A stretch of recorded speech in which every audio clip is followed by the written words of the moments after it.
est-ce que nous voulons que ces paroles qu'on écoute dans ce voyage, ce soit plus que des souvenirs des lieux qu'on a visités, des pierres qu'on aura vues, mais que ce soit des moments où la parole de Dieu va descendre dans nos cœurs.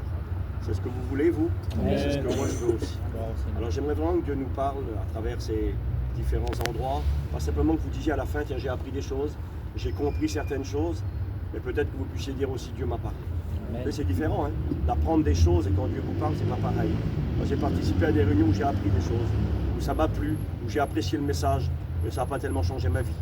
Parfois j'ai participé à d'autres réunions, c'était peut-être différent, mais ce qui était le plus important pour moi, ce sont des paroles qui étaient pour moi et qui ont bouleversé ma vie. Et c'est ce que nous voulons, que dans ces moments que nous avons, on puisse se retrouver. Je vous l'ai dit, le livre de l'Apocalypse est en partie adressé à 7 églises. 7 églises qui ont existé, nous sommes sur les vestiges archéologiques de ces villes, des villes du passé. Et nous apprenons en lisant ces textes de l'Écriture qu'il y avait plus que 7 messages adressés à 7 églises, mais qu'en réalité, derrière ces 7 églises, 7 c'est la perfection. C'est un chiffre qui revient régulièrement dans l'Apocalypse. Nous avons les 7 fléaux, nous avons les 7 trompettes, nous avons les 7 sceaux, l'agneau il a 7 cornes, il a 7 yeux, les 7 églises. 7 ça revient constamment, parce que 7 c'est ce qui est complet, c'est ce qui est parfait, c'est la plénitude. Et quelque part ici nous avons, à travers ces 7 églises, la plénitude de l'église. L'église dans son entier. Et je vous l'ai dit, d'une manière ou d'une autre, on se retrouvera dans l'une ou dans l'autre de ces églises, parfois même dans plusieurs. Et puis je crois que parfois dans les périodes de nos vies, on pourra évoluer.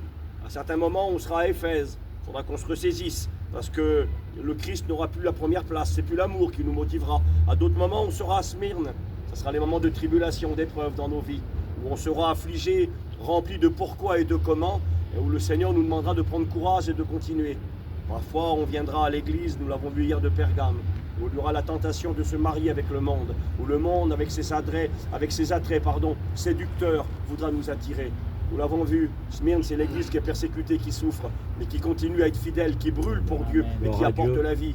Mais Pergame, c'est l'église de la séduction, qui va se marier avec le monde. Satan a plusieurs manières d'attaquer, je ne vais pas y revenir. Il attaque de plein fouet, de front. Il peut attaquer comme un serpent, c'est la ruse, c'est ce qui s'est passé à Pergame. Ici, c'est autre chose. Thyatire, on va lire le passage biblique, c'est une lecture qui est assez longue, il y a 11 versets. C'est la lettre la plus longue adressée aux 7 églises de l'Apocalypse. Et on va s'apercevoir que là, il y a encore, on va pas dire une nouvelle catégorie, mais je crois une nouvelle réalité dans laquelle on peut se retrouver. Et puis je le rappelle une dernière fois, si ces 7 églises sont 7 églises locales, c'est-à-dire qui ont existé dans des villes, sont aussi l'église universelle, parce qu'en réalité, Jésus n'a pas 7 églises, il n'en a pas 500, Jésus n'a qu'une église. Amen. Il est écrit dans Matthieu chapitre 16, verset 18, Jésus a dit, je bâtirai mon église, et les portes du séjour des morts ne prévaudront pas contre elle. Il n'y a qu'une église qui est constituée des hommes et des femmes qui sont sauvés. C'est écrit dans Actes des Apôtres, chapitre 2, verset 40 ou 47, c'est pas très grave, mais je crois que c'est 40. Il est écrit, le Seigneur ajoutait chaque jour à l'église ceux qui étaient sauvés. Les sauvés, l'église, ne sont pas des pierres mortes, mais des pierres vivantes. Ce sont des hommes et des femmes qui ont rencontré Dieu. Je ne parle pas de dénomination aujourd'hui. Je ne dis pas c'est nous, la dénomination Vie et Lumière évangélique, c'est nous les vrais, c'est nous les bons, il n'y a que nous, c'est pas vrai. Dans notre dénomination, il y a des gens, on va le voir, qui sont de Thyatire. Il y a des gens de Pergame. Il y a des gens de Sardes, on en parlera tout à l'heure. Et quand on est à Sardes, on est en très mauvaise position. Et donc c'est pas une dénomination l'église du Christ. Je crois que dans toutes les dénominations du monde, il y a des chrétiens authentiques. Il y a des chrétiens qui n'ont même pas de dénomination. Ils ont lu un jour la Bible tout seuls. Dieu les a touchés. Moi, je me suis converti en prison tout seul. Je ne me suis pas converti à une dénomination religieuse. Je ne me suis pas converti à un mouvement. Je me suis converti à Jésus-Christ. Amen. D'ailleurs, il est écrit, vous vous êtes convertis à Dieu.